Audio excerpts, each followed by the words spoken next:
Tammy Quail. And I'm Stephan Sookram, and we are Tourism Guyana. And we're here today in the National Park for the Emancipation Day celebrations. Tammy. Yes, we're here to celebrate with our brothers and sisters. But first, I would like to go and learn how to wrap my own head wrap. I got a pre-wrapped one. So you know what? You go take a walk, check the boots out, I'll meet you up. Let me go learn how to do this for myself next time. Sure, that's a fantastic idea. I'll meet you later. Alrighty.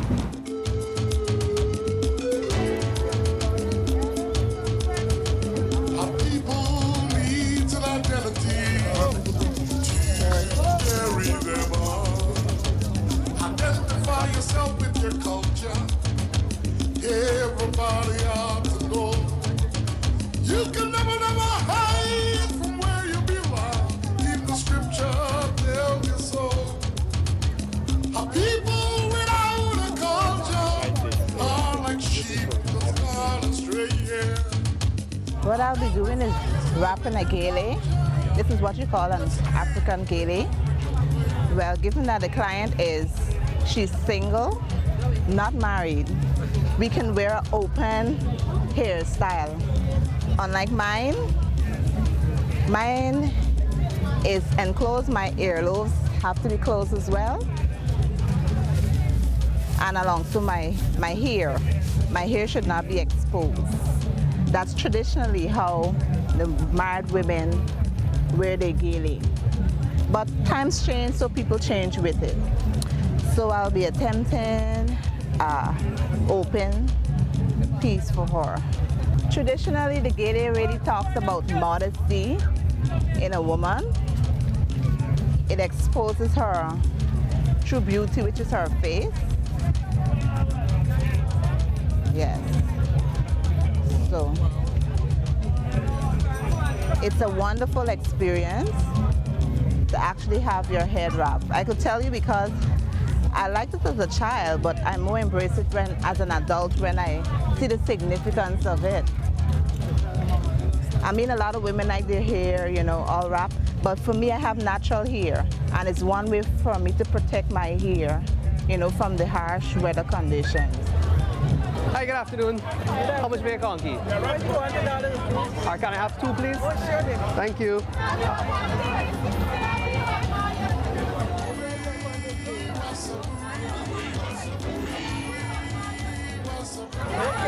Thank you. Have a happy Emancipation. Same to you. Bye-bye. Hey, Uncle Ron. Yes, Stephan. Happy Emancipation. How are you doing? Same to you, man. What are you doing here? I now come together cook up, we gotta emancipate the dummy. You understand?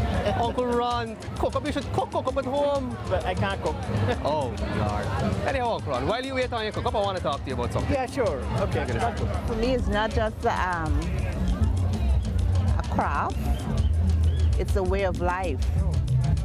So you wear this every day, or? Not every day, but some days. I don't usually wear it to work, but especially if I go to certain events. As a family, you want to do a nice, simple style. And the wonderful thing about this too is that when not in use, you could put it on a mannequin and you could keep it for a later event. I can't wait to see it. Wow, you're very talented. Thank you so much. Thank you so much. Yes, sure. Oh, it's lovely. Thank you so much. All right.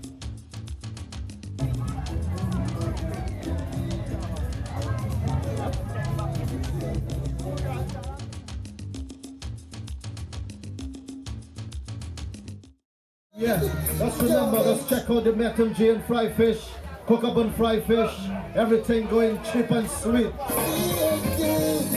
When I'm wrapped up in your arms, dancing to a reggae song. Pull up, hey, pull, yeah.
discussion earlier in the day that I don't have as much color as I would need for a dashiki. I got regular shirts with lots of color, but they would never pass as a dashiki.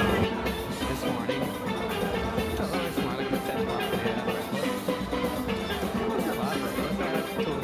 Tammy, Hey. look who I found. I found Uncle Ron. Hey, Uncle Ron. How are you? Mwah. But Both sides. Tammy, you would never guess where I found Uncle Ron today. Where? I found him in search of cook-up. In search of cook-up with loud obstacles. And I was chatting with him on the way here, and he has some fantastic stories to tell us. Really? I'd love to hear them. well, we'd be very happy for you to join us. Let's go find somewhere. Let's go. Let's go.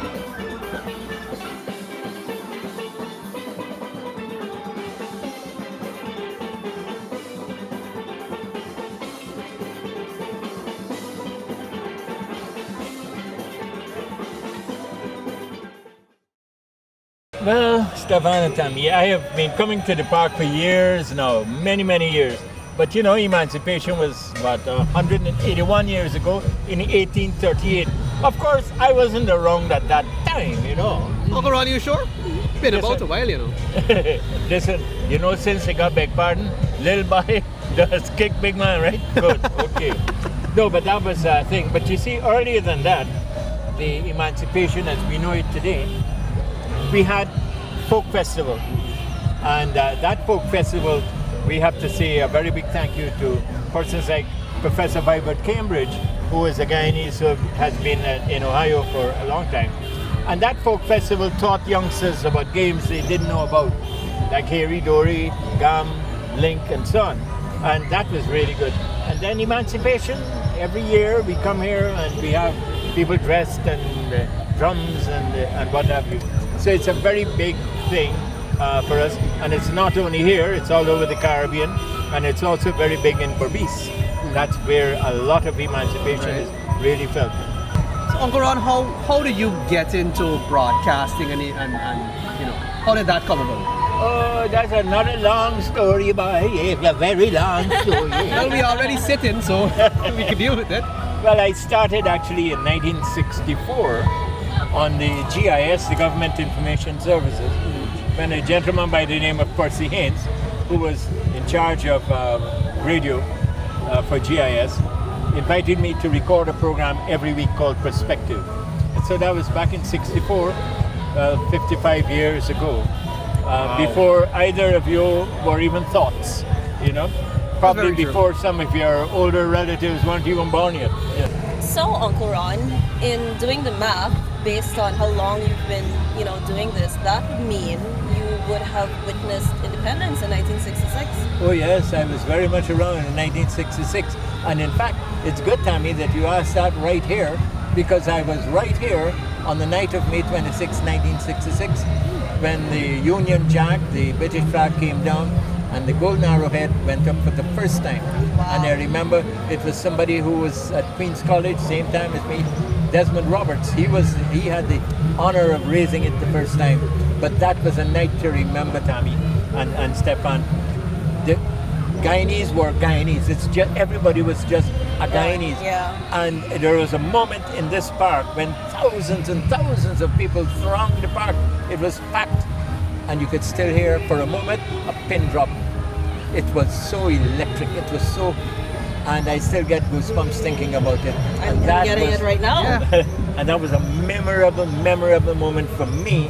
Perhaps the greatest moment of my years in radio, even though I wasn't on the broadcast team. I wasn't good enough yet. But that was a very memorable night. Anybody who was here will never forget. Right here in the National Park, May 26, 1966. Wow. Yeah, must have been an occasion. And I'm grateful to be here today with you young guys who are now coming up. And I want to see, you know, the kind of talent that you two have, to see you seriously groom it and take it to a higher level. And this is why it will also help our tourism. And Tourism Guyana is a perfect vehicle for the two of you to really sell Guyana the way it should be sold or could be sold, and the way in which it is not being sold as yet. So I commend you two guys and the whole team Y'all are doing a great job. You can just grow and grow, and so will Guyana. Thank you. That's our aim. That is definitely our aim, Uncle Ron. And we will get you another coconut for that. Definitely. Well, I was hoping. I thought you didn't get Definitely. it. I think he prefers some cook-up. Oh, yes. Well, yes. Any cook-ups with peas, black curry, red beans, any cook-up. You know what? We have all of it here. You know, before we ran into you, Tammy, he was getting cook-up and I dragged him away from getting that Oh cook-up. no, so we definitely should do going back to get that. walkthrough. And by now, I'm so Find hungry, some food. you may have to buy two. Aha. Well, thank you, Uncle Ron, for You're letting us welcome. know all about this. And let me once again say to both of you, I hope you will take up the mantle. It's my time to now share what I know, what I have, the experiences, and see the two of you just grow and grow and grow in this wonderful thing called the media. Thank and you. to Tourism Guyana, we are going to do it, and I am privileged to be a part of that team as well. We are going to make it the part of tourism, promotion in Guyana. Very that much will so. make Guyana even bigger than the oil. You heard it, guys. The one and only Ron Robinson with Tourism Guyana. Definitely.